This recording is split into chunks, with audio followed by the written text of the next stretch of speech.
Un petit vlog improvisé, impromptu, avec plein de jeux à vous montrer, des petites infos à partager, et puis on va voir ce qui se passe. Ça fait super longtemps que je ne vous ai pas fait de vidéo, parce que j'étais en plein dans les expéditions du tarot de Chloé, auxquelles se sont ajoutées mes formations, mes consultations, etc. etc. Et du coup, je ne vous ai pas fait de vlog pour Halloween ni quoi que ce soit. Ça tombe bien, car figurez-vous que je fais partie des gens, peu importe la raison, hein, qui détestent Halloween. Non, pas peu importe la raison. Mais bon, je n'aime pas Halloween. Après, je suis d'une génération où c'était vraiment pas du tout célébré quand... enfin, bref, je vais avoir 60 ans, donc vous faites le calcul. 12 maths. Mais en fait, ça me plaît pas non plus. Et pour une raison toute simple, hein, c'est que le monde invisible et les frontières sont beaucoup plus fines à ce moment-là de l'année. Et, euh, et c'est un moment où on célèbre, on invite tout et n'importe quoi et on ne sait pas forcément quoi. Et j'aime pas ça. J'aime bien savoir qui vient chez moi. Voilà. Je sais pas si je suis claire, mais en tout cas, j'avais écouté une vidéo l'année dernière qu'avait faite H, qui a une chaîne YouTube qui s'appelle H Estrella, hein, je crois, et qui pour moi a été un bon résumé de ce qu'on peut laisser rentrer sans vraiment le savoir chez soi, en soi, chez les nôtres, en cette période particulière. Et puis j'ai célébré Halloween à ma façon. Non, j'ai pas célébré Halloween. En fait, j'ai célébré les défunts. C'était la première année où ma maman étant partie le 26 août, c'était la première année où j'allais au cimetière. Et alors, ce qui est quand même fou, c'est que les parents de mon compagnon sont enterrés à 100 mètres de ma mère. Il y avait aucune chance que ça se passe, mais c'est quand même un truc de ma boule. Et pour moi, c'était vraiment un moment de joie. Il a fait une journée magnifique, il y avait un plein soleil, c'était fleuri de ouf. Et puis les défunts étaient là, quoi, hein, franchement. Donc je vais pas vous raconter ce qui s'est passé, mais j'étais avec un de mes enfants qui m'a dit: Maman, j'en peux plus de toi. Mais bon, c'était bien, c'était un jour de célébration. Je retiens ça. Et même si j'adore faire des soupes au butternut, au potiron et à la citrouille, je déteste Halloween. Voilà, ça c'est dit. Du coup, j'ai pas vraiment de jeu d'Halloween, mais je me suis quand même offert le Happy Ghost, le Normand de Célia Mélesville, qui est un jeu splendide, un petit le Normand d'une douceur incroyable et que j'ai beaucoup eu dans mes mains. Et franchement, c'est ce qui se rapproche le plus d'Halloween que j'ai eu. Alors bon, je vais y aller vite, hein, parce que est-ce que je suis à l'endroit? Il est hyper doux, hyper beau, ce petit fantôme brillant. Et il est sur le point de détrôner le Tanis le Normand, qui était mon préféré avec celui de Ciro Marchetti. Je ne sais plus comment il s'appelle, Gilded Reverie. Mais celui-ci, je crois que c'est la première fois que j'ai un coup de cœur comme ça sur un Lenormand depuis le Tanis. Donc je sais que il y en a certains d'entre vous peut-être qui hésitent encore. Il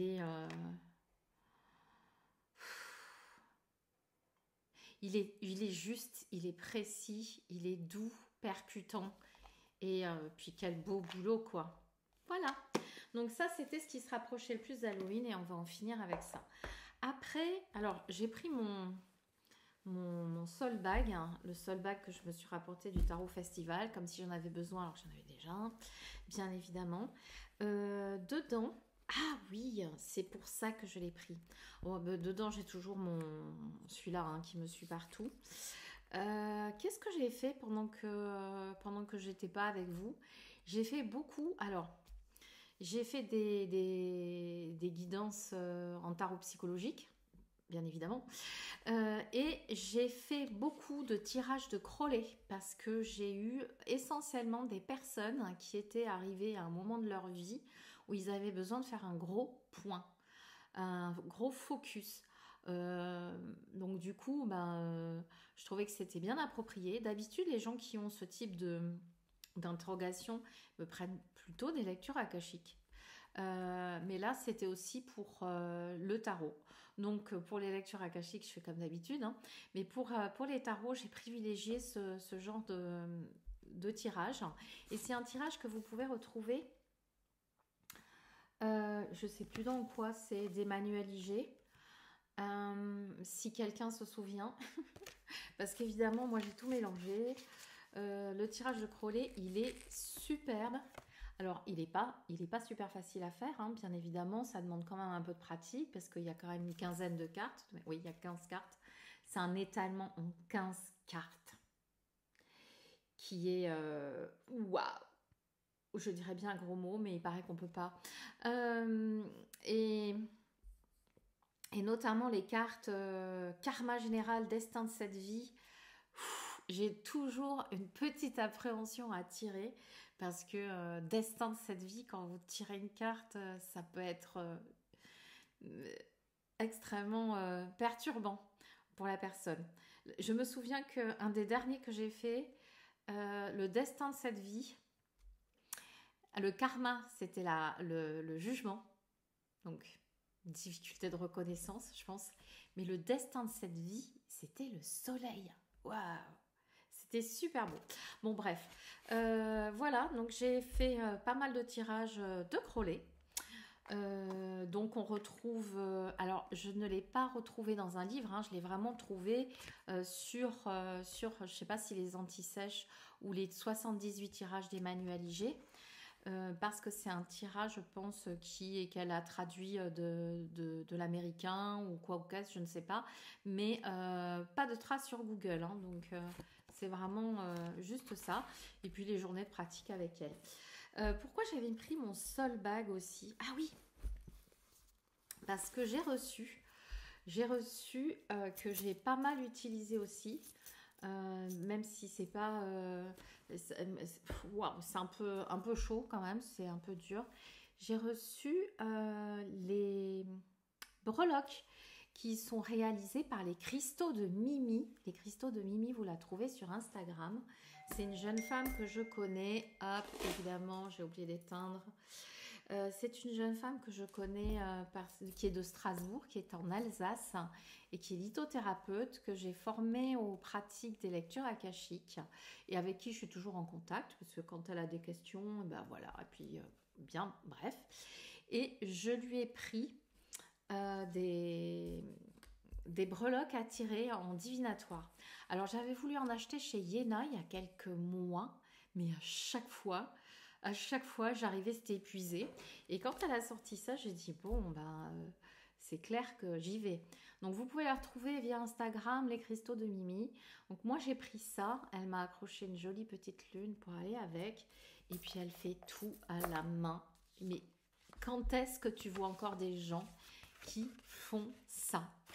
Et en fait, c'est comme si elle avait mis son énergie de petite fée dans l'écriture et qu'elle s'activait à chaque tirage. Alors, voici, il y en a plein. Oups. Vous avez... alors, il n'y a pas toujours des choses faciles, hein. Vous voyez, regardez, vous avez le cercueil, le bonhomme un peu abîmé, la guitare, l'étoile de mer, le petit bonhomme. Enfin, vous en avez plein. Et j'aime bien, j'aime bien rajouter des breloques. Je trouve que c'est super sympa à un tirage. Ça prend pas beaucoup de place et ça tient bien dans le soul bag. Voilà. De quoi je voulais vous parler Ah ouais, si. Alors, je ne sais pas si elle passera par là, mais si elle passe par là, et qu'elle soit pas trop gênée. Mais je voulais remercier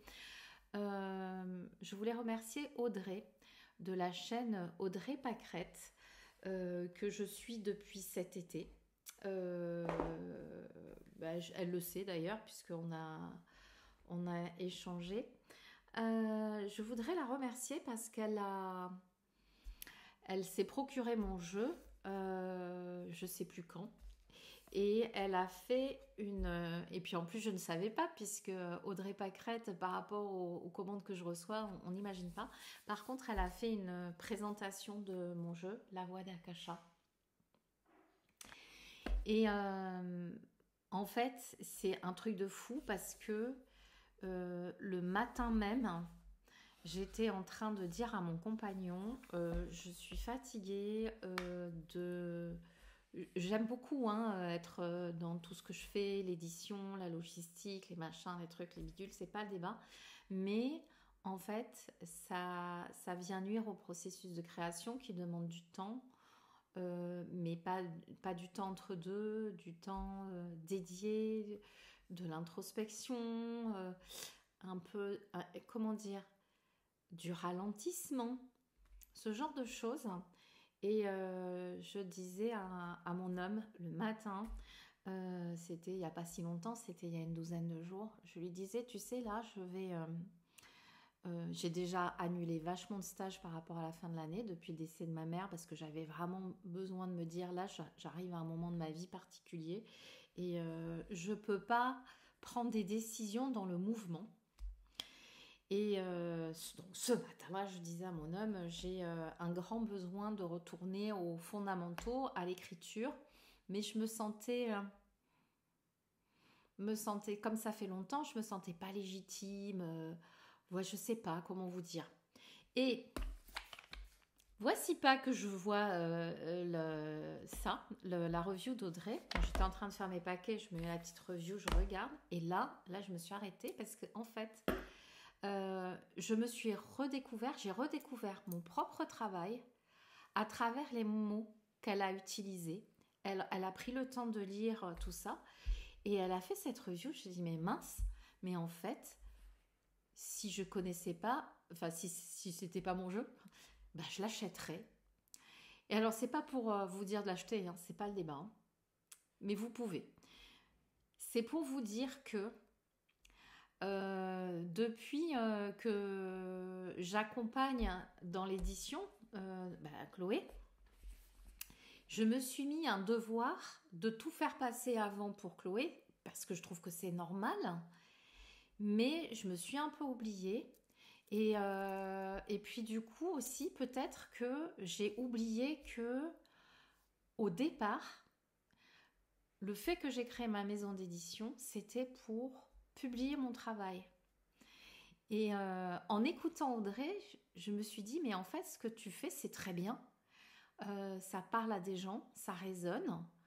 Et qu'est-ce qui a fait que je me suis plus sentie légitime? Peut-être que je me suis comparée, à d'autres personnes que j'ai trouvées mieux que moi, et que j'ai oublié de voir que y avait aussi de la beauté, de la lumière dans mon travail. Et c'est pas un manque d'humilité, c'est justement au contraire pas de la fausse humilité ni de l'orgueil. C'est un retour, c'est ok. En fait, ça m'a redonné l'élan. Et synchronicité supplémentaire, je vais chez Théora à Mérignac avec mon fils aîné, là, il y a quelques jours. Et du coup, j'ai repris l'écriture, je vais vous raconter. Et je croise le patron de chez Théora, Rodolphe, qui me dit, mais vous l'avez créé quand, votre oracle? Parce qu'il l'avait en vente, je ne sais pas s'il lui en reste. Je lui dis, fin 2021. Et là, je lui dis, pourquoi Et là, il commence à me faire un grand discours. Il me dit, je pensais à vous l'autre jour. J'ai pris votre oracle, je l'ai regardé, je l'ai lu, parce que c'est le genre de choses qu'il ne fait pas trop visiblement.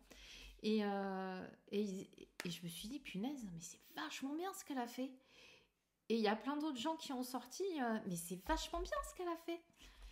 Et je dis oui, oui, c'est vrai, c'est bien. J'en suis fière. Ça n'empêche que le travail que les autres ont fourni sur le même sujet, il est super intéressant aussi, et que moi j'en ai. Notamment, je ne sais pas si on voit là, enfin bon bref, j'en ai. Mais à quel moment j'ai arrêté d'être fière de ce que je faisais? À quel moment j'ai lâché mon pouvoir, j'ai lâché ma souveraineté, j'ai lâché le plaisir que j'avais à écrire pour me juger, m'autocritiquer et penser que tout le monde était meilleur que moi. Je dis pas que je suis meilleure que tout le monde, je dis que ce que je fais, bah, ça me plaît, c'est chouette et que du coup j'ai envie de continuer.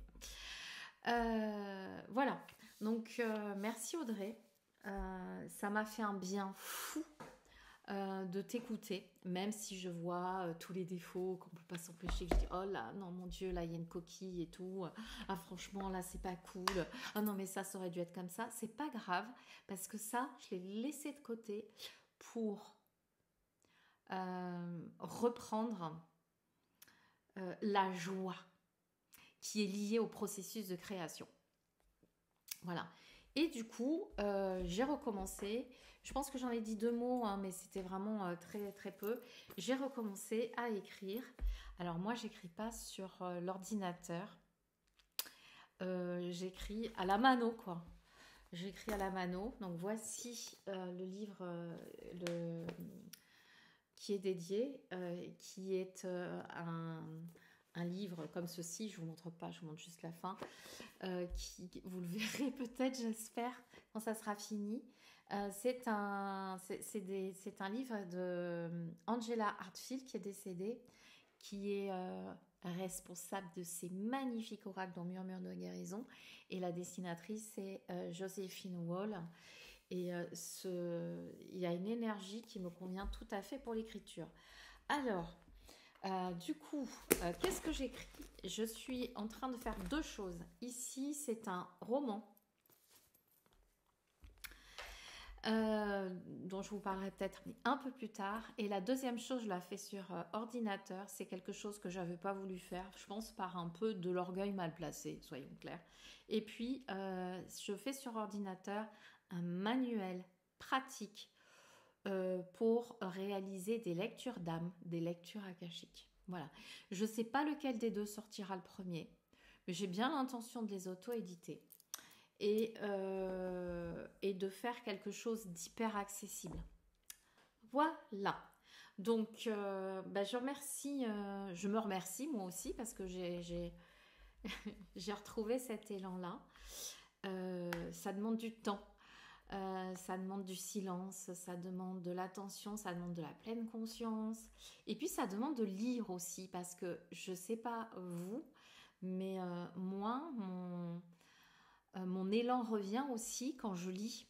Et là, en ce moment, je suis en train de lire, je vous en ai peut-être parlé, je l'avais à peine commencé, mais là, je me suis pleinement plongée dedans. Je me suis plongée dans La Tisseuse des Mélodies, qui a été écrite par Sarah Abbasi.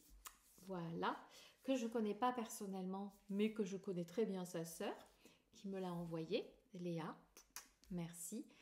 Et en fait, moi, ça fait des années que je lis plus de romans, parce que ça ne m'intéresse pas, etc. Et là, comme j'en suis en train d'en écrire un, j'ai eu besoin de me replonger dans la sensation qu'on a en tant que lecteur lorsqu'on lit une histoire. Et du coup, je me régale parce que c'est quand même pas mal écrit du tout. Et même si je vois assez bien venir les rebondissements, je trouve ça pas mal. Donc, c'est chez Hachette. Je sais qu'on peut l'acheter au format Kindle. Et là, c'est un livre qui est assez magnifique. Voilà. Et qui coûte pas si cher que ça. 26 €. Voilà. Je vous avais prévenu que ça serait un peu fouillis. Je vais faire une pause, non pas parce que j'ai besoin d'aller chercher des choses, j'en ai mis partout autour de moi, mais parce que j'ai toujours des cafouillages de folie avec mon ordi. D'ailleurs, j'ai demandé un truc pour mon anniversaire qui est au mois de décembre. Je vais faire une petite cagnotte pour m'offrir un petit truc qui risque d'enlever tous mes problèmes de vlog. Allez, ça fonctionne toujours. Du coup, oui, parce que vous comprenez, si j'enregistre 1 heure et qu'au bout d'1 heure, je me rends compte que l'enregistrement est corrompu, c'est un peu... voilà. Je voulais vous présenter, pendant qu'on parlait d'Audrey, je la remercie encore parce que elle m'a fait découvrir un jeu. J'étais complètement passée à côté et sa présentation a dit quand même je vais y aller. C'est un de mes coups de cœur 2024, hein, on est en novembre donc je peux le dire. C'est un jeu mass market qui s'appelle l'Oracle des curiosités, qui a été écrit par Stéphane Schillinger, que je suis allée suivre sur YouTube. Du coup, je suis allée regarder. Il a un parcours super intéressant. Cet oracle est juste incroyable. Alors, c'est vraiment pour moi quelque chose qui a trait au développement personnel et que j'utilise pas forcément en faisant un tirage, même si je crois qu'il en a proposé. Oui, tirage simple, tirage en croix. L'inconscient, le caché, le non pas manifesté, lourdissant. Il y a aussi tout un tableau pour mettre les cartes en corrélation. J'ai rien compris au tableau, mais rien. Rien. Donc, s'il y a quelqu'un qui passe par là et qui a réussi à comprendre comment ça fonctionne, je suis preneuse. Je n'ai fait que des tirages à une carte avec ce jeu. Bon, de toutes les manières, moi, j'aime beaucoup faire des tirages à une carte sur ce type de jeu parce qu'en général, j'y vais avec une intention particulière. Pourquoi j'ai failli passer à côté de ce jeu? Parce que franchement, quand vous voyez la boîte qui est magnifique, mais en fait, c'est à cause de ça. C'est quoi ce dos de deck, les gars, là? Non, mais ça va pas. On est chez qui, là? Très Daniel. Non, mais ça va pas. Vous les connaissez pas, là? On n'aime pas ça, nous, les grands titres, là. On n'aime pas. Il y aurait eu que ça. C'était parfait. Mais là, ça va pas. Oh, pas, les gars. 27 € chez Très Daniel. C'est la seule fausse note. C'est la seule fausse note. Alors, par contre, je m'en suis même servi il n'y a pas si longtemps parce que j'ai une jeune femme que je connais, que j'avais reçue en stage, qui m'a envoyé un message en me demandant qu'il y avait un gros problème, qu'il ne voulait pas forcément une consultation. Donc je me suis posée, j'ai pris un quart d'heure, j'ai demandé l'origine de ce qu'elle était en train de vivre pour lui donner un éclairage. Et après ce que j'ai reçu en guidance, donc après la canalisation en guidance, j'ai pris cet oracle et j'ai demandé un complément d'information. Et la carte que j'ai tirée, c'était la carte du premier mot que j'avais reçu en guidance, et c'était traumatisme. Comment vous dire? J'ai une connexion de dingue avec ce jeu. Quand je l'ai eu, au départ, je ne tirais que des cartes hyper émotionnelles. Et je me dis, mais hyper émotionnelles avec des émotions lourdes, denses. Et au fur et à mesure, je me suis... tiens, celle-ci, ça y est, je l'ai enfin eu. J'ai commencé à avoir des cartes plus lumineuses. Ce jeu est super bien équilibré. Le livret est écrit par une personne, franchement, qui sait de quoi il parle. Alors, je ne sais peut-être pas un spécialiste des oracles, mais les textes sont incroyables. Curiosité. Il y a beaucoup de questions. Moi, j'adore me poser des questions. Que sommes-nous prêts à perdre pour favoriser la survenance d'événements hors du commun? C'est hyper intéressant, parce que souvent, on reste dans notre petit confort. Parce qu'on a envie de faire quelque chose, mais on se dit ouais, mais la sécurité, etc. Mais la question, elle est juste pas banale. Que sommes-nous prêts à perdre pour favoriser la survenance d'événements hors du commun? C'est vachement bien présenté, parce que d'habitude, on dit oui, non, mais je préfère avoir ça plutôt que je ne sais pas quoi, mais des trucs hors du commun. On est tous là pour vivre des choses hors du commun, même si elles sont anodines pour les autres, pour que nous, ça fasse émerger quelque chose en nous de particulier. Parce que le hors du commun, pour moi, ça va pas être le même que pour vous, mais c'est pas grave, parce que on est là pour vivre des choses. Et souvent, on oublie qu'on est là. Et quand on va rendre les clés de cette vie-là. C'est souvent c'est une expression que j'utilise.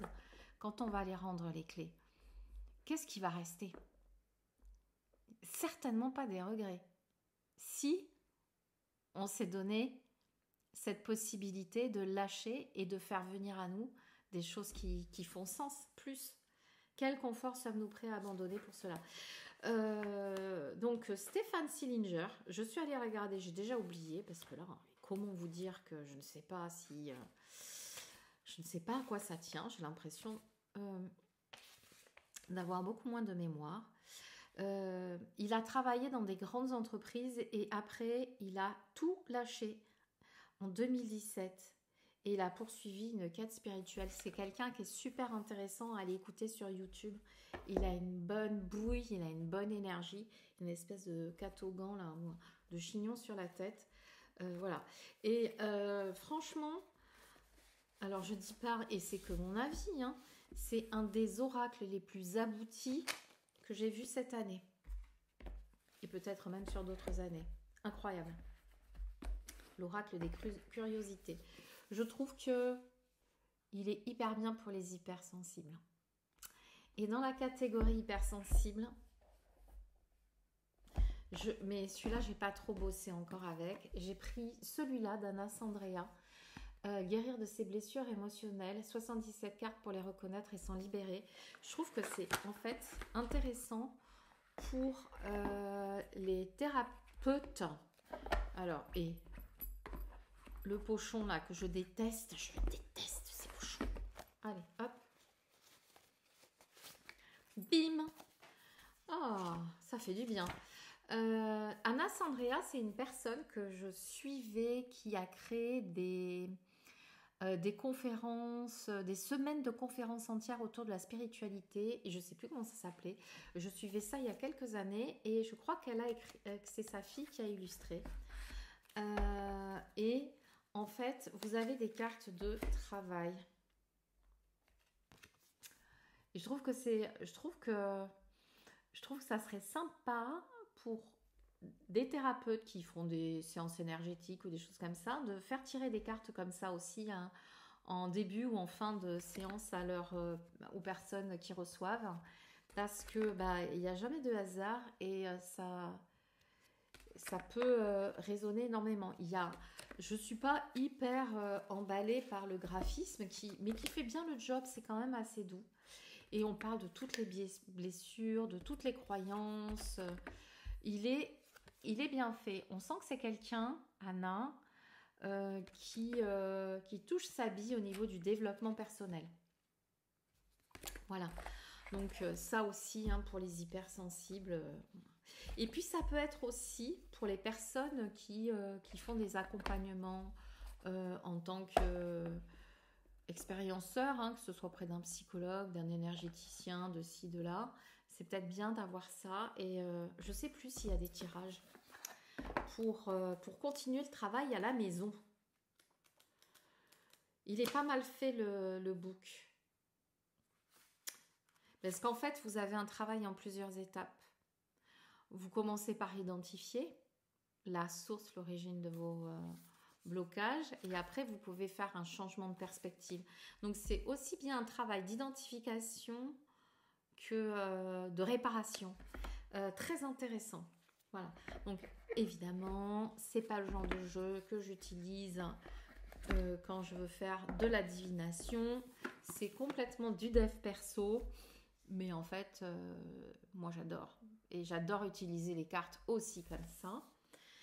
Et le dernier jeu que je vais vous montrer dans l'esprit, c'est, je dirais rien, c'est l'oracle des chercheurs de lumière. Mais alors celui-ci fait du divinatoire aussi, c'est un truc de malade. En fait, c'est un jeu. Alors Patricia Pénaud, c'est l'auteur. De mémoire, elle est sophrologue, je me souviens plus. Bon, bref, peu importe. Je crois qu'elle est sophrologue. Et elle propose un tirage en 4 cartes parce que vous avez 4 catégories de cartes avec des dos de couleurs différentes. Et chacune des cartes, en fait, vous posez une question et chacune des cartes va apporter un éclairage en répondant à une question spécifique. Et je me souviens que quand j'ai fait... bon, je vais quand même vous montrer les cartes. Les cartes sont très jolies, hein, du reste. Quand j'ai fait... Quand j'ai fait mon premier tirage, je dis en fait, il me fait une prédiction. Tu me fais une prédiction là. C'est très très joli. Et les textes sont très intéressants aussi. Alors, moi ce que j'aime bien, parce que même s'il n'y a pas beaucoup de détails, il y a quand même une super ambiance sur les cartes. Ce qui fait qu'à chaque tirage de cartes, en fonction de la question, puisque c'est question 1, c'est ça, question 2, je vais vous le dire d'ailleurs, il faut quand même que je le trouve. Je rentre dans la carte et je vois tout ce que ça me raconte en fonction de la question. Et après, je vais dans le livret et je lis, vous voyez, il y a bleu foncé, bleu clair, rose et ça. Alors, ces 4 fameuses intentions pour les 4 cartes, il est très facile à utiliser, hein.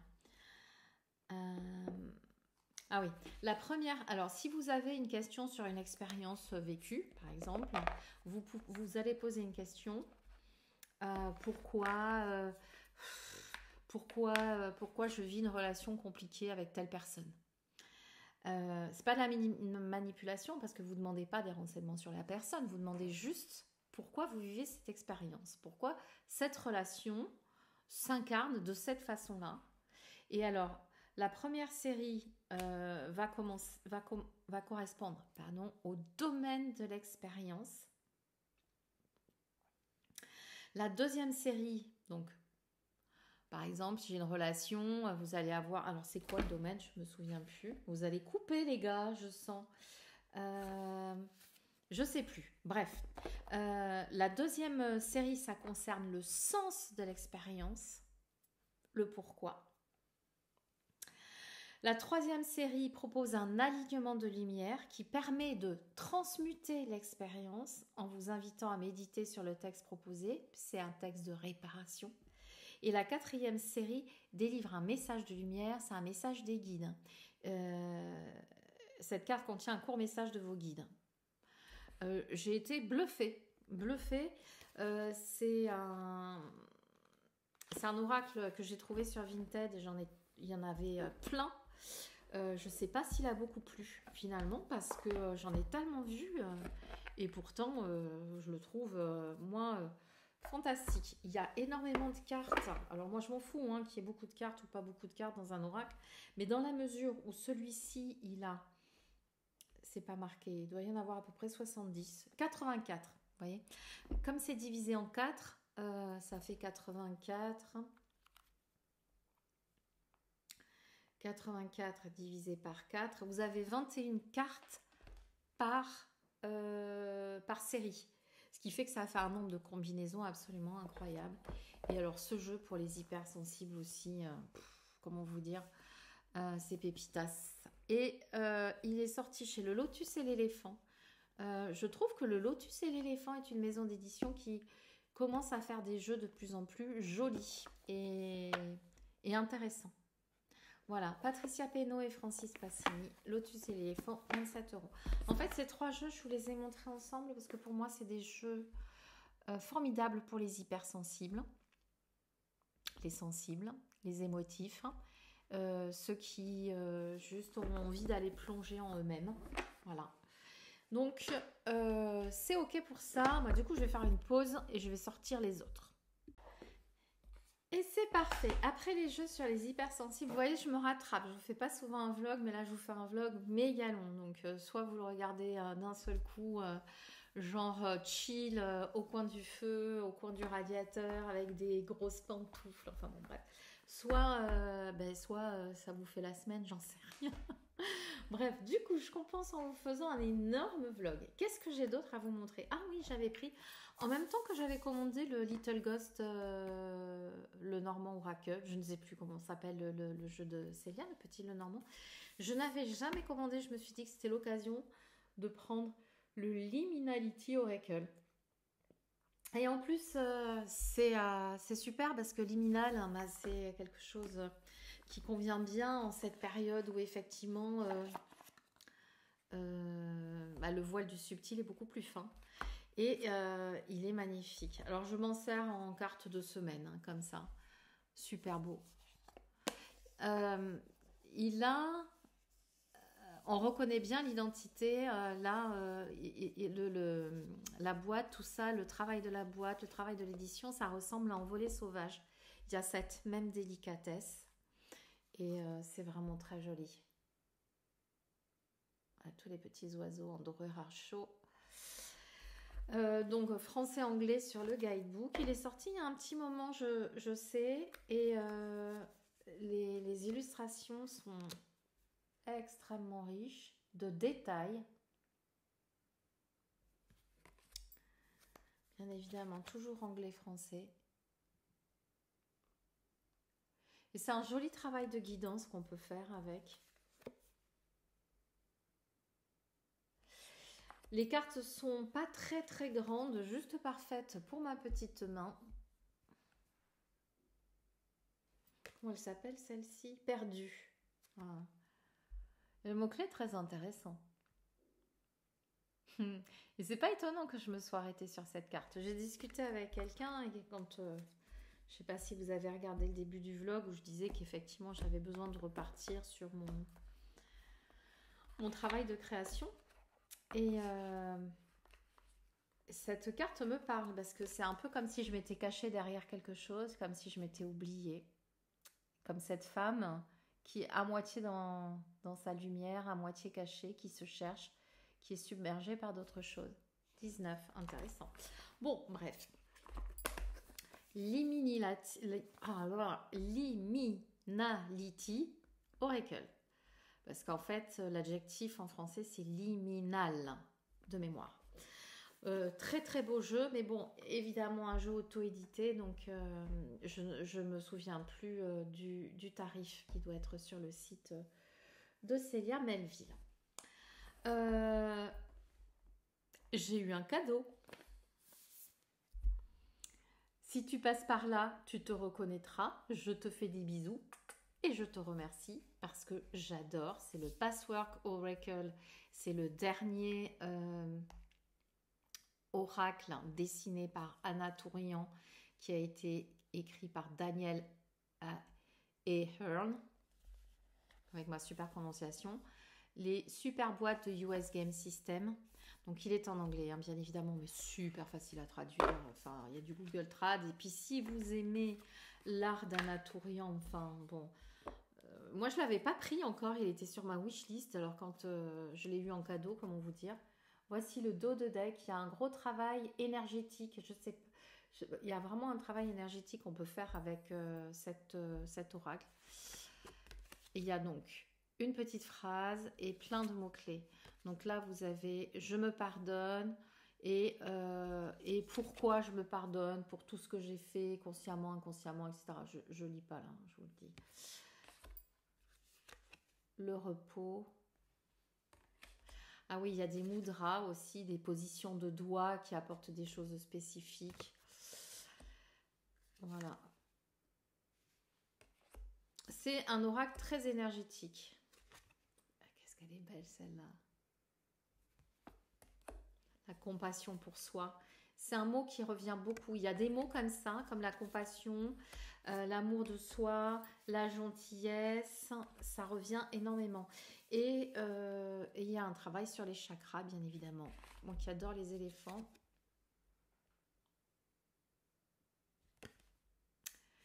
L'éléphant, la sagesse. Le lion, la fierté. La compassion pour ce que vivent les autres en souffrance.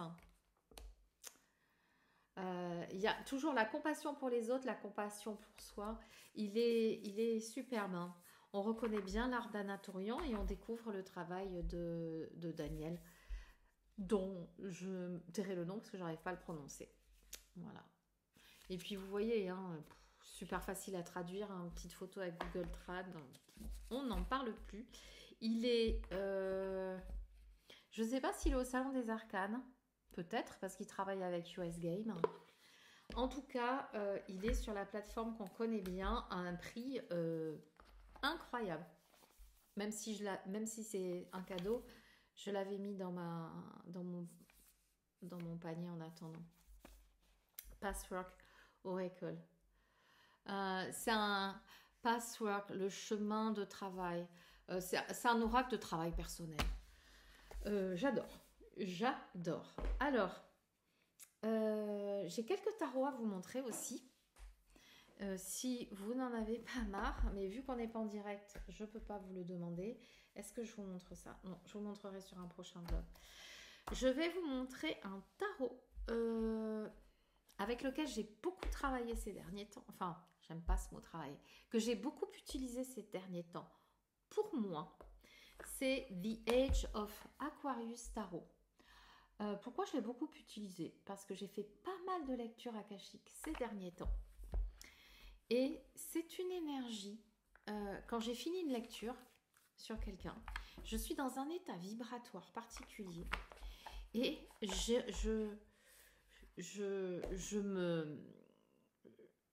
suis en pleine joie d'utiliser des jeux comme ça, comme les jeux de Daniel Noël. Et celui-ci, il a des mots-clés partout. Donc, alors, il s'utilise, puisqu'il a un dos de deck comme ceci, avec des dauphins. Il s'utilise en droit envers. Moi, je ne l'utilise pas à l'envers. Du coup, vous avez les mots-clés positifs, abondance financière, nouvelles opportunités, prospérité est en anglais. Et si vous tirez à l'envers, vous avez perte, matérialisme, pauvreté. Voilà. Alors, c'est bien parce que c'est écrit petit. Du coup, je me laisse pas trop parasiter par les mots. Et ça ressemble pas du tout à un 5 de coupe habituel. Hein. Je trouve vachement plus positif. Qu'est-ce qu'elle a mis là? Obsession, deep, profond remords, perte. Oui, mais pourtant dans les mots on retrouve le 5 de coupe. Mais alors, moi j'aime bien me laisser porter par cette vision. Le valet d'épée. Je le trouve super lumineux ce jeu. Ah, il y a une carte, oui, c'est une carte qui sert à rien d'autre qu'à faire joli. Voilà, c'est une carte qui est dans le jeu. Et j'arrive pas à m'en défaire parce qu'elle est très très jolie. 10 de coupe. Alors, c'est clairement pas un jeu pour des personnes qui veulent travailler, qui veulent débuter avec le Rider-Waite-Smith. Mais c'est pour ça, moi, que je le trouve intéressant parce que ça me parle du 6 de bâton. Et je retrouve dans la position de tête, alors peut-être pas les lauriers, mais voilà, les amoureux, l'as de bâton. J'ai beaucoup de joie à utiliser ce jeu après avoir fait des lectures, me faire des petits tirages contextuels, etc. Alors un tirage contextuel, c'est que je tire 3 cartes et puis je laisse parler. Je laisse parler et comme je suis encore dans cet état vibratoire particulier, bah, je vois ce qui vient.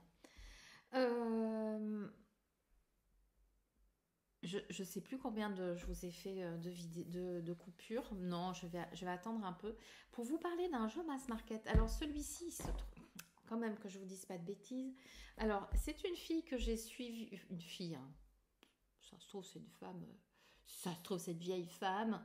On ne sait pas. Tu dis n'importe quoi, Valérie. Design by Yana Saint-Lévy. Je l'ai trouvé sur Instagram. Ça vient des États-Unis ou du Canada, je sais plus. Frais de douane. Ouais, frais de douane. Horrible. Mais bon. C'est tout à fait le genre de jeu que j'avais envie d'avoir dans ma cartothèque et je les mets à côté de ceux de Daniel Noël.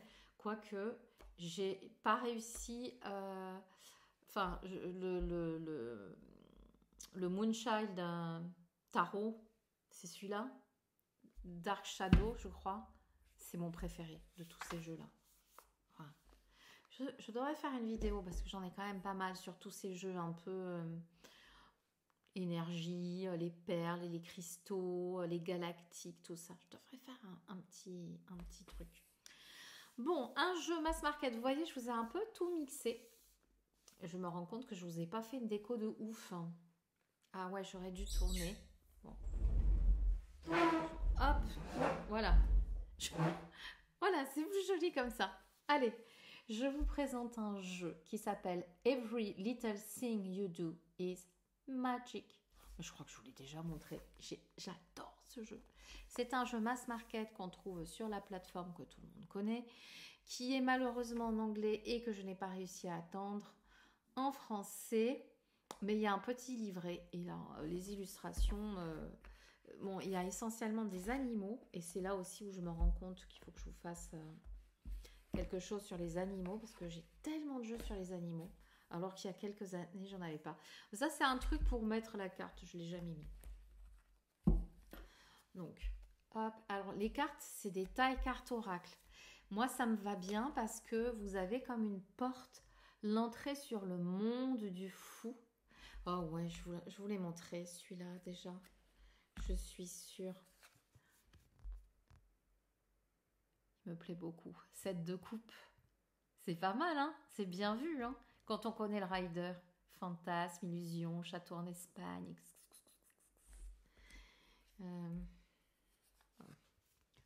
Bon, là, ça parle bien aussi, hein? Oui, je crois que je voulais montrer. Très, très joli. Plus facile que l'autre pour appréhender façon rider weight. Avec un livret, je crois que oui, c'est ça. Il y a des pierres pour chaque carte et puis le sens droit renversé. Même si, et je crois que nous sommes nombreux, je ne travaille pas les cartes inversées, mais je fais des tirages avec des cartes blocage. Ah, c'est quand même plus joli comme ça. Celui-ci non plus, je l'ai pas beaucoup vu. Peut-être qu'il sortira en français. C'est un jeu très doux, très apaisant, qui fait du bien. Voilà. Donc un grand plaisir et puis pas très très très onéreux. 24 $, je sais pas ce que ça donne en plus bien évidemment les frais de port. Est-ce que je vous montre ça? Oui. Je passe beaucoup de temps avec 2 oracles qui sont sortis il y a un moment. J'en ai un troisième, mais je l'aime pas trop, donc je l'ai laissé. C'est l'oracle des sons sacrés, pratique méditative issue du Japon ancestral. C'est un travail avec les kotodama, qui sont les sons sacrés japonais. Ce sont des lignes de sons qui, quand on les prononce, nous mettent dans un état vibratoire particulier. C'est quelque chose que moi j'ai découvert avec la pratique du Reiki il y a... je ne dirais pas le nombre d'années, j'arrête. Et cet oracle est juste magnifique. Je l'ai déjà présenté. Je crois que j'ai fait une revue dessus il y a longtemps, il y a 2 ans peut-être quand il est sorti. Cet oracle est magnifique. Il est fait à l'aquarelle. Ils sont mari et femme, Angélique Reff et Anthony Reff. Elle a fait elle aussi un oracle sur le Reiki que j'aime pas trop. C'est pas mon goût. Alors ça, c'est carrément... mon Fuji. Oh. Et alors, donc sur chaque carte, vous avez un petit, c'est pas un haïku, c'est putain, pardon le gros mot. C'est oh là là, les petits poèmes qu'écrivait l'empereur Meiji, je sais plus comment ça s'appelle. Les waka. Bref, bref. Là, j'ai vraiment un problème, hein. Est-ce que c'est l'âge? Est-ce qu'il faut que je prenne des compléments alimentaires? Ce sont des petits poèmes que notamment écrivait l'empereur Meiji, qui est l'empereur contemporain de Mikao Usui, donc le papa du Reiki. Et il en a écrit des milliers pendant son règne, qui a été fort long et fort spirituel. Et sur chaque carte, il y a un petit poème comme ça. Et puis après, le descriptif de la carte. Et à la fin, vous avez un QR code pour aller écouter les kotodama en japonais. Donc il y a les traductions. Parce que quand vous prononcez en japonais, c'est là, pardon, c'est la fille qui se... J'ai un truc dans l'œil. Quand vous prononcez le kotodama en japonais, c'est là où s'active une fréquence spirituelle de la plus haute vibration qui vous met vraiment en reliance avec, avec des énergies cool. Voilà. Donc, celui-ci, je l'ai carrément mis sur la table de mon salon. Il est content, mon mec. Qu'est-ce qu'elle me fait? J'ai fait une petite déco, j'ai fait un petit hôtel sur la table basse du salon, tu vois, genre je suis toute seule. Voilà. Et j'ai mis l'oracle du Reiki, je ne l'ai pas apporté parce que c'est un autre encore, un mauve. J'aurais pu, j'exagère. C'est le seul petit pochon que je n'ai pas jeté, avec celui qu'il y a sur un jeu, je crois, de Lucy Cavendish, l'oracle des Kitsune, que j'ai pas ici, mais que j'ai abordé. Et j'utilise celui-ci aussi que j'ai mis sur ma table basse de salon, l'oracle du soleil levant, écrit par Thierry Surgeon et illustré par Jenny Amazaki. Donc Arcana Sacra, mais c'est Arcana Sacra nouvelle génération, c'est-à-dire qu'il n'y a plus la boîte dans la boîte. Et moi, franchement, je trouve ça dommage, mais bon, c'est comme ça. Ce jeu est splendide. Donc vous avez ici, alors c'est des grues, je pense, des grues sur le dos de deck, parce il peut s'utiliser renversé. Et en fait, celui-ci, je prends une carte par jour, parce que vous allez avoir dans le livre toute l'histoire, parce qu'en fait Thierry Surgeon c'est un monsieur qui est passionné par le Japon et qui a fait je ne sais pas trop combien de voyages au Japon, et donc c'est un puits de savoir sur la culture japonaise, la cérémonie du thé, donc on vous explique, etc. Et il a fait aussi un travail super intéressant pour faire la prédiction, puisqu'il envisage le domaine, il y a plein de mots-clés, il y a le domaine professionnel, relationnel, etc. etc. Donc la vague d'Okusai, très très jolie. La femme, et j'en prends une par jour, et chaque jour je regarde, par exemple, si je tombe sur la vague, je vais page 50, je mets pas d'intention particulière, je mets juste, en fait c'est pour contribuer à développer ma culture sur le Japon que je fais ça.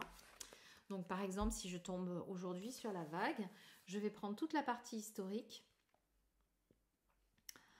Il est difficile de passer à côté de celle que l'on considère comme la plus célèbre vague du monde, la grande vague de Konawaga, plus connue sous le nom de La Vague, du peintre japonais Okusai, ça je connaissais, mais publiée en 1830 pendant l'ère Edo.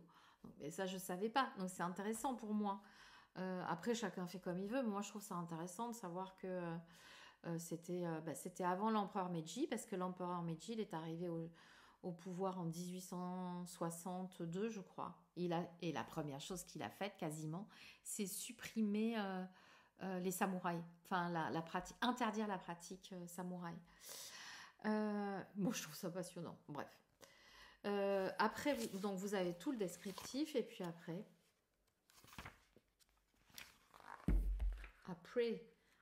hop. Vous voyez, vous avez la dose, l'affectif, le professionnel, le matériel, les mots-clés, carte inversée, et si ça décrit une personne, comment est cette personne? Voilà. Donc, pourquoi tu fais ça, Valérie? Je vous montre l'intérieur de la boîte. Vous avez des cartes koi. Magnifique. J'aurais adoré avoir une petite boîte supplémentaire. C'est fini. J'ai quand même quelques jeux avec la boîte dans la boîte. Mais là, c'est fini. Hop. C'est quand même un jeu hyper quali. Et extrêmement riche. Alors, pourquoi, Valérie, t'as mis ça devant chez toi? Parce que au mois de mars 2025... si je suis toujours là, hein, et je pars au Japon. Et du coup, j'ai ressorti mes jeux, etc. J'ai pas tout ressorti parce que notamment, je voudrais ressortir l'oracle Kitsune que j'adore, hein, qui parle de ces renards métamorphes, mais je l'ai pas ici. Et je pars au Japon puisque c'est mon cadeau d'anniversaire. Bon, après, c'est un gros anniversaire, hein, c'est un changement de dizaine. Et,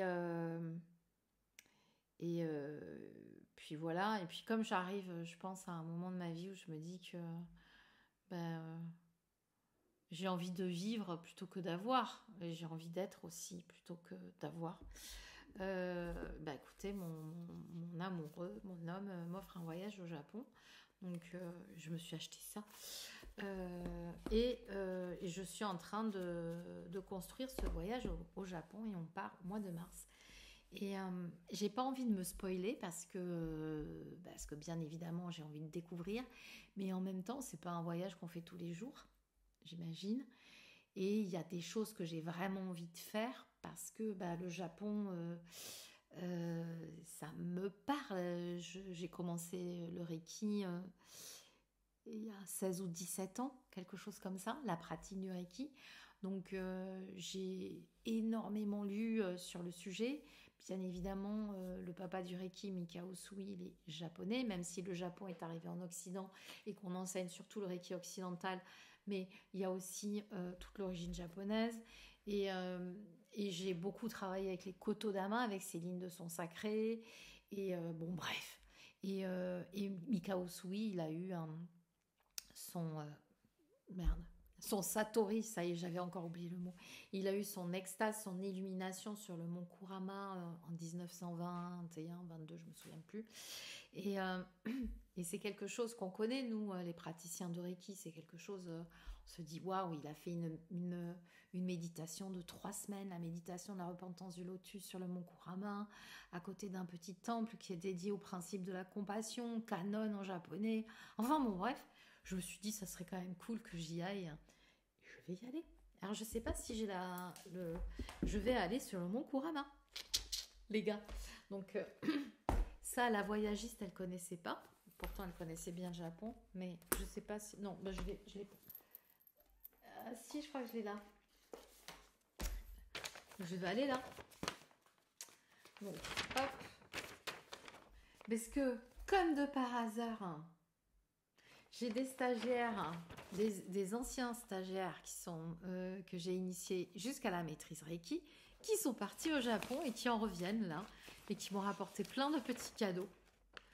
Voilà, et notamment cette carte où on voit que tout le tracé. Voilà, donc on va y aller à pied, hein. Moi j'ai prévenu mon homme, je lui ai dit on va faire l'excursion à pied, c'est 2h30 pour aller en haut. Et voilà, bon bref. Je pars un peu dans tous les sens, je ne sais pas si vous suivrez jusque-là, mais le Japon c'est vraiment l'actualité. Donc moi je voulais partir au moment des cerisiers en fleurs et dame qui nous prépare le voyage m'a dit que bah, c'était horrible parce qu'il y avait des bus entiers de Chinois qui venaient voir ça, que Kyoto était à 2 doigts de fermer la ville tellement il y avait de touristes et que j'allais profiter de rien. Donc du coup on a avancé un petit peu pour que ce soit un peu avant l'époque des cerisiers en fleurs. Mais je me dis que si je dois les voir, je les verrai. Voilà. Allez, je fais une petite pause. Pardon, j'avais coupé et en fait j'étais en train de me dire que je vais vous présenter peut-être... Oh, j'ai tellement de choses. Je vais peut-être arrêter après ça. J'ai trouvé, alors tout le monde connaît, enfin tous les férus de tarot connaissent Alexandre Jodorowsky et Marianne Costa. Et notamment le livre de Jodorowsky qui existe en livre de poche. Moi, je ne peux pas le lire, même avec mes lunettes, tellement c'est écrit petit. Et bien, figurez-vous que j'ai trouvé sur Vinted La Voix du Tarot. Et je crois que c'est une abonnée, puisque quand j'ai envoyé, quand j'ai dit que je voulais l'acheter, elle m'a dit « Oh, je viens de regarder une de vos vidéos. » C'était drôle. Alors, si elle se reconnaît, un bisou, un grand merci, parce qu'en plus, elle m'a mis 2 petits livres de pratique avec des exemples de Jodorowsky super intéressants. Je ne les ai pas ici, je les ai à Bordeaux. Et du coup, c'est écrit vachement plus gros. Donc, Si vous avez mal aux yeux en lisant le Jodorowsky en livre de poche, peut-être que vous pouvez trouver ça. C'est aux éditions de Veki. Je n'allais pas... Enfin bon, bref. Dites-vous que ça existe. Dites-vous que ça existe. Et que, du coup, c'est quand même un bon basique, quoi. Hein. Voilà. Donc, je passe vite parce que je ne sais pas si on peut en trouver beaucoup ou pas. Mais en tout cas, ça existe. Et du coup, j'en profite pour vous montrer ça. Je ne sais pas pourquoi je me suis... j'ai pris le tarot de Marseille de Colette Sylvestre dans cette édition chez Grancher parce que je trouve assez joli. Et d'ailleurs, j'en ai profité pour prendre le grand jeu de Mademoiselle Lenormand, toujours dans cette même collection. Je ne sais pas pourquoi. J'aime pas forcément avoir trop de jeux comme ça en double. Mais je trouve qu'il y a une énergie sympathique dans cette collection. Donc j'ai pris celui-ci. J'ai pas tant de Marseille que ça, basique. Voilà, donc vous avez un tout petit livret. J'aime beaucoup le format des cartes qui est un petit peu plus fin qu'un tarot classique. Voilà, je vous montre. Ça, c'est celui d'Emmanuel. Voilà, hop. Et ça rentre super bien dans la main. C'est hyper facile à mélanger. C'est un peu comme le Minchiaté d'Emmanuel Iger. Et du coup, aussi pour faire du shuffle. Enfin, quoique là... ouais, non, moi, je vais pas faire shuffle. Hop. C'est un bon tarot de Marseille, bien simple, bien comme on aime. Voilà. Avec un dos qui ressemble au Grimaud d'ailleurs.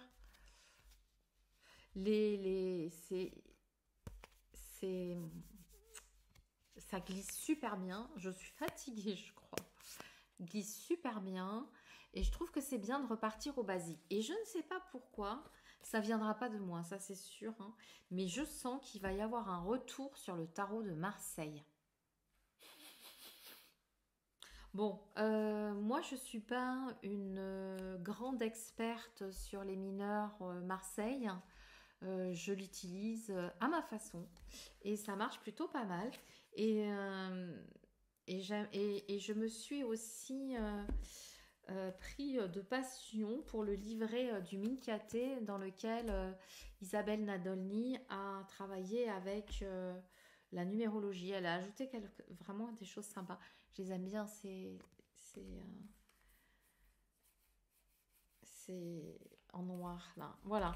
Donc le tarot de Marseille, il n'y a vraiment pas grand chose. Hein. Mais il n'y a pas besoin de plus. Voilà. Le 9 de coupe augure joie, bonheur, quiétude. Enfin, ça. Le 10 de coupe présente joie, bonheur, etc. Il y a quand même des choses qui vous rappellent. Hein. Bref. Et vous avez un truc bleu là. Hein. Bon. Alors, c'est un jeu, pour vous dire la vérité, que je me suis procuré sur Vinted. Comment vous dire, je ne sais pas combien il est, 18,90 €. Je l'ai payé 8. Hein, donc, je me suis fait ce petit plaisir, ainsi que celui-ci. Il y en a un de grand Mademoiselle Lenormand. Et puis vous voyez, il y a au moins un peu d'originalité dans la couleur des pochons. J'adore ce rose. Et je l'aime beaucoup aussi. C'est la même qualité de carte. Je pense que je suis un peu fatiguée parce que je trouve que je dis pas des choses intéressantes. Donc c'est pas grave, c'est la fin du vlog. Je vous le représenterai peut-être une prochaine fois. Ils ont une super qualité de carte. Je ne sais pas comment ils font ça. Donc ça, c'est des cartes en revanche qui sont hyper larges. Et c'est le grand jeu. Et c'est fait par Carole Sébillot. Et elle est où? Et Chantal Frelot. Je sais. Voilà. Vous n'avez pas grand-chose non plus. Alors là, sur les grands jeux de Mademoiselle Lenormand, je trouve qu'il n'y a pas beaucoup de ressources à lire. Et je trouve ça un peu dommage parce que c'est extrêmement riche. Il y a les symboles cartomantiques, il y a les planètes, il y a la numérologie, il y a la mythologie. Tout ce qu'il y a dans ces cartes du grand jeu de Mademoiselle Lenormand. J'aimerais bien, moi, trouver un peu plus de ressources. Mais bon, j'ai déjà pas le temps de faire ce que j'ai à faire, donc je vais pas me plaindre. Si vous avez réussi à tenir jusque-là et que vous en connaissez, eh bien, je suis preneuse aussi. Donc voilà, j'ai mis ces 2 nouveaux petits bébés à la maison. Je vous ai fait ce petit vlog depuis, je pense, une bonne heure. Et j'ai aucune idée de l'heure, mais 12h19. Je pense que j'ai faim, en fait. Donc, je vous remercie de m'avoir suivi jusque-là. Je vais vous préparer d'autres vidéos, mais qui ne seront pas forcément des présentations de jeux, mais des exemples de tirages qu'on peut réaliser, notamment quand on fait des lectures d'âme. Voilà. Et j'ai envie de préparer une vidéo sur toutes les questions que vous posez sur les lectures akashiques. Donc je le mettrai bien dans mon onglet communauté, mais j'ai l'impression, je ne sais pas vous, moi que je vois jamais les onglets communauté où les gens que je suis mettent des infos. Donc je balance l'info là. Si vous avez des questions, vous me les mettez en commentaire sur les lectures d'âme, les lectures akashiques. Et comme je suis en plein dans l'écriture du sujet, j'aurai grand plaisir et j'aurai pas l'impression de ne pas continuer à travailler dessus en répondant à vos questions. Voilà, je vous fais tout plein de gros bisous. Je vous souhaite une merveilleuse journée, semaine, soirée, week-end et tout ce que vous voulez. Et je vous dis à tout bientôt.